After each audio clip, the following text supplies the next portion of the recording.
Media ने सरकार के साथ एकदम कंधा मिला रखा है। ठीक है, पहले की सरकारें प्रचार प्रसार पे उतना ध्यान नहीं देती थी, लेकिन अभी की सरकारें प्रचार प्रसार पे ध्यान देती हैं। ठीक, और उतना ज़्यादा मोबिलाइज कर देती हैं। अब इनसे बेरोजगारी का डेटा पूछोगे, ठीक, स्टार्टअप गिनवाएंगे ये। सरकारी डेटा बतावें रोजगार जो है रोजगार कितना मिला है, किस विभाग में कितना मिला है। और दूसरी बात, रोजगार के अलावा स्कूल की, ठीक है, जवाहर नवोदय विद्यालय, सैनिक विद्यालय पिछली सरकारों की योजना से अलग मोदी जी ने अपने नाम पर, ठीक है, मतलब अपने नाम पर नहीं, मतलब अपनी योजना के कौन से विद्यालय खोले गरीबों के लिए, कौन से इंटरमीडिएट कॉलेज खोले। यूपी में ऐसा नहीं, बहुत सारे स्कूलों की बाढ़ आ गई। एक क्षेत्र है, एक नॉर्मल सा स्कूल एक इलाका बताऊंगा तो वहाँ 60-60 प्राइवेट स्कूल मिलेंगे, लेकिन एक इंटर कॉलेज नहीं मिलेगा। ठीक है, ये भाई गोंडा में रहते होंगे, ग्रामीण का बता सकते हैं, मैं शहरी का बता सकता हूँ, मैं शहर में रहता हूँ। ये मुझे इंटर कॉलेज बतावें कि कितने खुले। ठीक है, मजा आएगा ना भिड़ो। भैया ने कहा कि स्कूल कितने बने हैं। मैं एक नॉर्मल डेटा देता हूं उनको। मैं जब छोटा था, 8वीं क्लास में सरकारी में पढ़ता था, तो मैंने देखा कि जब मुझे बिहार में अपनी पंखे लगवानी होती थी क्लास में, तो हम लोग पैसा इकट्ठा करके देते थे। मैं आज उस स्कूल में गया था, मुझे प्रिंसिपल ने बुलाया था, मैंने देखा वहाँ LCD लग गई है, वहाँ ग्रीन बोर्ड्स लग गए हैं, वहाँ प्रोजेक्टर लग गया है, वो भी सरकारी स्कूल में जहाँ लोग जाने की सोचते नहीं थे। तो कुछ धीरे धीरे देखिए, चाणक्य ने कहा, हाँ, बिहार के गोपालगंज जिले के लगभग, आप अभी गोंडा बोल रहे थे, गोंडा नहीं, गोपालगंज बोल रहा है। बिहार में गोंडा बिहार में नहीं आता है। मैं बिहार का गोपालगंज बोल रहा हूँ।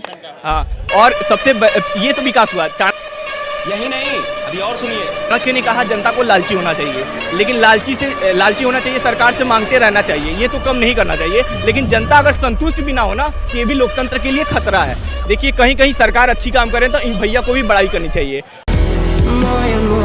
और कहीं कहीं अगर खराब करे, मैं कहता हूँ कि सवाल पूछना चाहिए, सरकार से सवाल पूछना जरूरी है, लेकिन अच्छे कामों का समर्थन भी करना चाहिए। मैं एक दिन भैया का छोटा सा डिबेट मैंने कहीं रील्स में देख लिया था। भैया ने मंदिरों पे बताया था, मैं बोल रहा हूँ ना कि भारत में मंदिरों से टैक्स लिया जाता है, और भारत की GDP का 3% यानी 3 लाख करोड़ मंदिरों से इनडायरेक्ट या फिर डायरेक्ट टैक्स लिया जाता है। पटना में मैं रहता हूँ कि जब तबीयत खराब होती है, लालू प्रसाद यादव 19 साल का शासन, वो जाते हैं ना बाहर विदेशों में इलाज कराने, लेकिन पटना का हनुमान मंदिर बिहार में 7 अस्पताल चलाता है, जिसमें से 4 कैंसर अस्पताल है। सुबह शाम लगभग 5000 लोगों को खाना खिलाता है। मैं आता हूँ पुरी में स्वर्ण भंडार मिला था, इंदिरा गांधी ने अपने सरकार को स्थिरत्व दिया था। फिर आते हैं तिरुपति ने लगभग कितने कॉलेज खोले हैं, कितने ऑर्फेंज खोले हैं, और कई चीज़ों में विकास किया है। 3100 करोड़ का उसने इनकम टैक्स दिया था, लगभग मुझे जितना डेटा पता है। उसके बाद देखिए ना, कर्नाटक में मंदिरों पर टैक्स लगाया गया, 80 करोड़ का टैक्स गया, और उस टैक्स को डिस्ट्रीब्यूट कहा गया कि आपके भले के लिए काम किया जाएगा, लेकिन डिस्ट्रीब्यूट कहाँ किया गया? आप देख तू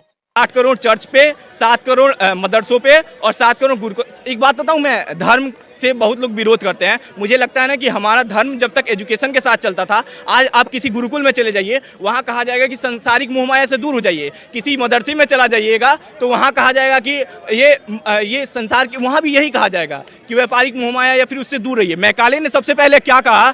मैकाले ने क्या कहा कि भारत, सवाल करेंगे लास्ट, किस मुद्दे पे अगर मोदी जी आ रहे हैं वापस, तो किस मुद्दे पे वापस लाएंगे? देखिए, मैं ऐसा नहीं हूं कि 50 साल के डेटा को 10 साल के डेटा से कंपेयर करूं। मैं 2004 और 14 के डेटा को और 2014 और 24 के डेटा को कैलकुलेट करके ये लगता है कि महंगाई की दर भी और बाकी भी चीज़ों की, जो पहले 200% इंक्रीज हुए, वो आज 80% और 70% इंक्रीज हुए हैं। क्योंकि भारत में लगभग 5 सरकारों की डेटा, जो कि इंडियन एक्सप्रेस ने रिलीज की थी, कि वो 70% से अधिक महंगाई बढ़ी है।